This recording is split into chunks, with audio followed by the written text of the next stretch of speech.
সংবাদ সবাইকে স্বাগত জানাচ্ছি। আমি ফিরোজ তোহা। শুরুতে সংবাদ শিরোনাম জানিয়ে দেব এই মুহূর্তে হাতে পাওয়া সর্বশেষ গুরুত্বপূর্ণ আপডেট। আন্তর্জাতিক সংবাদ।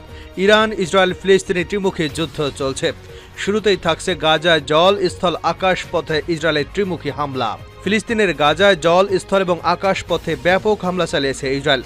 উপত্যকাটির উত্তর থেকে দক্ষিণ সর্বত্রই তছনছ হয়ে গেছে ইসরায়েলের বোমার এবং গুলির আঘাতে। এরই মধ্যে গাজায় যুদ্ধবিরতির আলোচনা থেকে সরে এসেছে হামাস।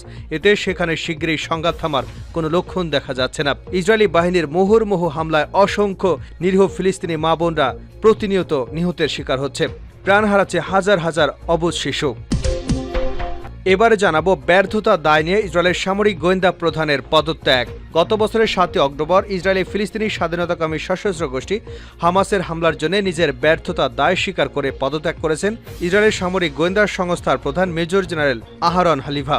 হামাসের হামলার পর প্রথমবারের মতো ইসরায়েলের শীর্ষ কোনো কর্মকর্তা পদত্যাগ করেছেন। জানাবো ইসরায়েল বিরোধী অভিযান বিস্তারের হুমকি ইয়েমেনি সেনাদের। ইয়েমেনের হুদি আনসারুল্লাহ আন্দোলন সমর্থিত সশস্ত্র বাহিনী ইহুদিবাদী ইসরায়েল এবং তার সমর্থক ও পৃষ্ঠপোষকদের বিরুদ্ধে অভিযান বিস্তারের হুমকি দিয়েছে। গতকাল সকালের দিকে ফিলিস্তিনের অবরুদ্ধ গাজা উপত্যকার খান ইউনুস শহরের আল মাওসি শরণার্থী শিবিরে ইহুদিবাদী ইসরায়েলের ভয়াবহ গণহত্যা চালানোর পর এমন হুঁশিয়ারি উচ্চারণ করল ইয়েমেনের সামরিক বাহিনী। এদিকে কানে ব্যান্ডেজ নিয়ে রিপাবলিকান কনভেনশনে ট্রাম্প ঘোষণা করলেন ভাইস প্রেসিডেন্ট প্রার্থীর নাম। জানিয়ে দেব গাজা ইসরায়েলি সেনাবাহিনীর বোমা হামলায় নিহত ১৫। গাজা নুসেরাত ও খান ইউনুসের ইসরায়েলি সেনাদের বোমা হামলায় কমপক্ষে ১৫ জন নিহত হয়েছেন। এর মধ্যে নুসেরাতেই নিহত হয়েছে ১১ জন, যার মধ্যে ৫ জন শিশু রয়েছে। মঙ্গলবার সংবাদ মাধ্যম আল জাজিরার এক প্রতিবেদনে এ তথ্য পাওয়া যায়। এবং সর্বশেষ জানাবো জম্মু কাশ্মীরে বিচ্ছিন্নতাবাদীদের হামলায় ৫ ভারতীয় সেনা নিহত। ভারতের জম্মু এবং কাশ্মীর অঞ্চলের সামরিক বাহিনীর গাড়িবহরে বিচ্ছিন্নতাবাদীদের হামলায় ৫ সৈন্য নিহত হয়েছেন, আরও ৬ জন আহত হয়েছেন। বিকেলে কাঠুয়া জেলার প্রত্যন্ত মাসেদি এলাকায় এমন হামলার ঘটনা ঘটে। এতক্ষণ শিরোনাম শুনছিলেন, এবার বিস্তারিত।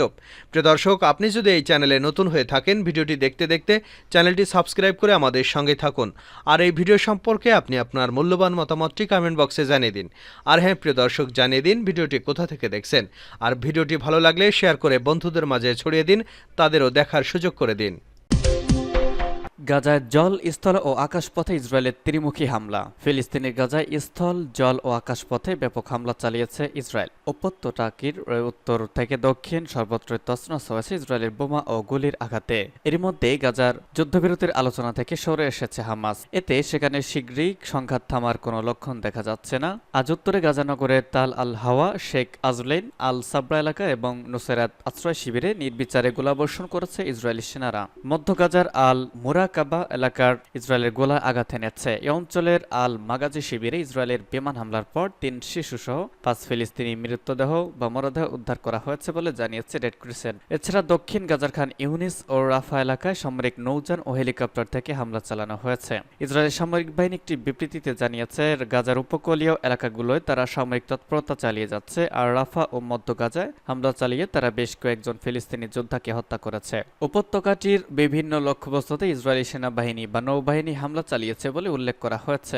ইসরায়েলি চলমান হামলায় গত ৭ অক্টোবর থেকে কত পর্যন্ত ৩৮,৬৬৮ ফিলিস্তিনি নিহত হয়েছেন, আহত হয়েছেন ৮৯,০৯৭ জন। ইসরায়েলের হামলা শুরু আগে ওই দিনই দেশটিতে ঢুকে ১,২০০ জনকে হত্যা করেছে হামাস যোদ্ধারা। জিম্মি করেছে ২৫১ জনকে, তাদের মধ্যে এখনো ১০৬ জনকে এবং অন্য পত্রিকা এসেছে ১১৬ জনকে হামাসের হাতে বন্দী রয়েছে। জিম্মিদের মুক্ত করতে এবং গাজার যুদ্ধবিরতির জন্য দফায় দফায় আলোচনায় বসছে ইসরায়েল ও হামাস, তবে আশার আলো দেখা যাচ্ছে না। এরই মধ্যে হামাস জানিয়েছে যুদ্ধবিরতির চলমান আলোচনা থেকে সরে দাঁড়াচ্ছে তারা। হামাস নেতা মোহাম্মদ দাইফের হত্যা চেষ্টার সময় ৯২ ফিলিস্তিনি নিহত হওয়ার পর এই সিদ্ধান্ত নিয়েছে সংগঠনটি।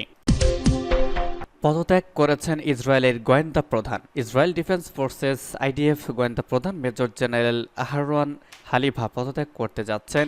আগামী কয়েক সপ্তাহের মধ্যেই তিনি তা করবেন বলে আইডিএফ সূত্রে উদ্ধৃতি দিয়ে জেরুজালেম পোস্ট জানিয়েছে। গত এপ্রিলে পদত্যাগের কথা ঘোষণা করেছিলেন হালিভা। মে মাসের প্রথম দিকে আইডিএফ প্রধান লেফটেন্যান্ট জেনারেল হারজি হেলেবি তার স্থলাভিষিক্ত হিসেবে আইডিএফ এর অপারেশনস কমান্ডের ২ নম্বর শালমি বাইন্ডারের নাম ঘোষণা করেছেন। ওই সময় সূত্রটি পোস্টকে জানিয়েছিল হেলিভি বাইন্ডার জুটি সম্পন্ন হতে মধ্য জুন হয়ে যেতে পারে, তবে 7 অক্টোবরে তদন্তের কারণে তা কার্যকর হতে দেরি হয়। 7 অক্টোবরে ইসরায়েলের ভেতরে হামাসের হামলার জন্য কে দায়ী তা নিয়ে ইসরায়েলি সেনাপ্রধান হ্যালেভি এবং গোয়েন্দা প্রধান হ্যালেভির মধ্যে মতবিরোধ রয়েছে। ইসরায়েলি সামরিক বাহিনী অবশ্য নিজেদের ভেতরে দ্বন্দ্বের কথা অস্বীকার করেছেন, তবে হ্যালিভার পদত্যাগ করতে দেরি হওয়া এবং বাইন্ডারের নতুন ভূমিকা গ্রহণে সময় লাগার ফলে অভিযোগটি জোরদার হচ্ছে। ইসরায়েল বিরোধী অভিযান বিস্তারের হুমকি দিল ইয়েমেনের সামরিক বাহিনী। ইয়েমেনের হুতি আনসারুল্লাহ আন্দোলন সমর্থিত সশস্ত্র বাহিনী ইহুদিবাদী ইসরায়েল এবং তার সমর্থক ও পৃষ্ঠপোষকদের বিরুদ্ধে অভিযান বিস্তারের হুমকি দিয়েছে। গতকাল সকালের দিকে ফিলিস্তিনের অবরুদ্ধ গাজা উপত্যকার খান ইউনিস শহরের মাল আওয়াসা শরণার্থী শিবিরে ইহুদিবাদী ইসরায়েল ভয়াবহ গণহত্যা চালানোর পর এই হুঁশিয়ারি উচ্চারণ করল ইয়েমেনের সামরিক বাহিনী।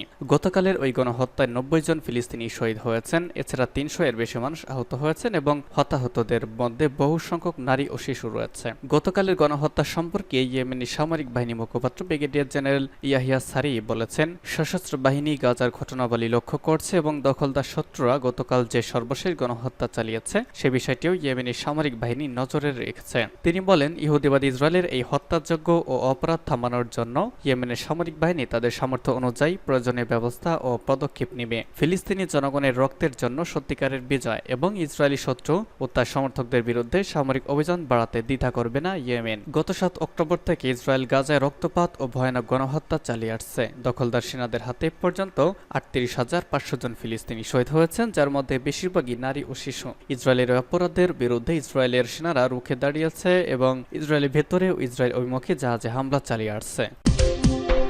আসন্ন নির্বাচনে ভাইস প্রেসিডেন্টের প্রার্থীর নাম ঘোষণা ট্রাম্পের। ওহাইও অঙ্গরাজ্যের সিনেটর জেডি ভ্যান্সকে ভাইস প্রেসিডেন্ট হিসেবে বেছে নিয়েছেন সাবেক প্রেসিডেন্ট ও আসন্ন নির্বাচনে রিপাবলিকান প্রার্থী ডোনাল্ড ট্রাম্প। আজ ট্রুথ সোশ্যালে রানিং মেট হিসেবে 39 বছর বয়সী ভ্যান্সের নাম ঘোষণা করেছেন তিনি। সেখানে ট্রাম্প লিখেছেন, ওহাইওর এই রিপাবলিকানই আমেরিকার ভাইস প্রেসিডেন্ট হিসেবে দায়িত্ব পালনের জন্য সবচেয়ে উপযুক্ত।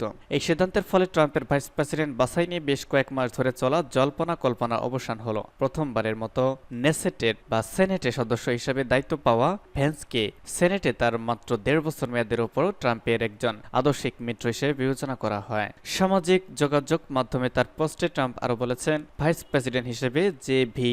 ভ্যান্স আমাদের সংবিধান রক্ষার জন্য লড়াই করা চালিয়ে যাবেন, আমাদের সামরিক বাহিনীর পাশে থাকবেন এবং আমেরিকাকে আবারও বিশ্বসেরা বানাতে তিনি আমাকে সব রকম সহায়তা করবেন। এই ঘোষণার পর দেরি না করে নিজেদের সামাজিক যোগাযোগ মাধ্যম পেজে ভ্যান্স ট্রাম্পের প্রশংসা করেছেন এবং একটি ভিডিও বিজ্ঞাপন প্রকাশ করেছে রিপাবলিকান পার্টি। বিজ্ঞাপনে ভ্যান্স বলেছিলেন, ওয়াশিংটন ডিসিতে ট্রাম্পের একজন সহযোগী হিসেবে থাকতে পেরে আমি গর্বিত। ওই ভিডিওতে ট্রাম্পের সম্পর্কে আরো বলা হয়েছে, তিনি তথা ট্রাম্প সবসময় জানতেন যে তার ভ্যান্সের সমর্থন প্রয়োজন। এদিকে রিপাবলিকানদের ভাইস প্রেসিডেন্ট হিসেবে ভ্যান্সের নাম ঘোষণার পর বাইডেনের প্রচারণা শিবির একটি বিবৃতি প্রকাশ করেছে। সেখানে ভ্যান্সের নিন্দা জানিয়ে তারা বলেছে যে তিনি ট্রাম্পের কট্টর MAGA এজেন্ডার বাস্তবায়ন প্রক্রিয়া এগিয়ে নেবেন। গাজা ইসরায়েলি সেনাবাহিনীর বোমা হামলায় নিহত 15। গাজার নুসেরাত ও খান ইউনিসে ইসরায়েলি সেনাদের বোমা হামলায় কমপক্ষে 15 জন নিহত হয়েছেন। এর মধ্যে নুসেরাতে নিহত হয়েছেন 11 জন, যার মধ্যে 5 জন শিশু রয়েছে। আজ সংবাদ মাধ্যম আল জাজিরার প্রতিবেদনে তথ্য জানানো হয়েছে। প্রতিবেদনে বলা হয়েছে, গাজা নুসেরাতের একটি বাড়িতে ইসরায়েলি সামরিক বাহিনী বড় বোমা হামলা চালায়, এতে 5 শিশু সহ অন্তত 11 জন নিহত হয়েছেন। এর আগে জানানো হয়েছিল, নুসেরাতের ক্যাম্পে এক এলাকায় বোমা হামলা চালানোর পর একটি বাড়ির ধ্বংসস্তূপ থেকে 6টি মরদেহ উদ্ধার করে প্যালেস্টাইন রেড ক্রসেন্ট সোসাইটি। এদিকে খান ইউনিসের কাছে ইসরায়েলি সামরিক বাহিনী বোমা হামলায় আরও 4 জন নিহত হয়েছেন। দক্ষিণ গাজার খান ইউনিস শহরের পূর্বে আবাসান শহরে একটি বাড়িতে চালানো এই হামলায় আরও 3 জন আহত হয়েছেন। অন্যদিকে গত 24 ঘন্টায় গাজা ভূখণ্ডে ইসরায়েলি বড় হামলায় আরও 80 জন ফিলিস্তিনি নিহত হন বলে আল জাজিরার প্রতিবেদনে বলা হয়েছে। এতে করে গত বছরের অক্টোবর থেকে এ পর্যন্ত মোট মৃতের সংখ্যা বেড়ে 38,664 জনে পৌঁছেছে বলে ফিলিস্তিনি স্বাস্থ্য মন্ত্রণালয় জানিয়েছে। এবং সর্বশেষ জানিয়ে দিব, জম্মু কাশ্মীরে নিহত 4 ভারতীয় সৈন্য। ভারত নিয়ন্ত্রিত জম্মু কাশ্মীরে গতকাল রাতে অস্ত্রধারীদের হামলায় ভারতীয় সেনাবাহিনীর 4 সৈন্য নিহত হয়েছে। এছাড়া এক পুলিশকর্মী আহত হয়েছে। বন্দুকধারীদের সাথে গুলি মিলিয়ে পর তাদের ঘটনাস্থল থেকে উদ্ধার করে হাসপাতালে ভর্তি করানো হয়। সেখানেই চিকিৎসাধীন অবস্থায় মৃত্যু হয় সৈন্যদের। ভারতীয় সেনাবাহিনীর সাথে জম্মু কাশ্মীর পুলিশের স্পেশাল অপারেশনস গ্রুপ যৌথভাবে গতকাল সন্ধ্যায় ডোডা জেলার দেশার জঙ্গল এলাকায় তল্লাশি অভিযান চালিয়েছিল। এক পুলিশ কর্মকর্তা জানান, গোপন সূত্রের খবর পেয়েই এই অভিযান চালানো হয়। ওই এলাকায় বন্দুকধারীদের লুকিয়ে থাকার খবর ছিল।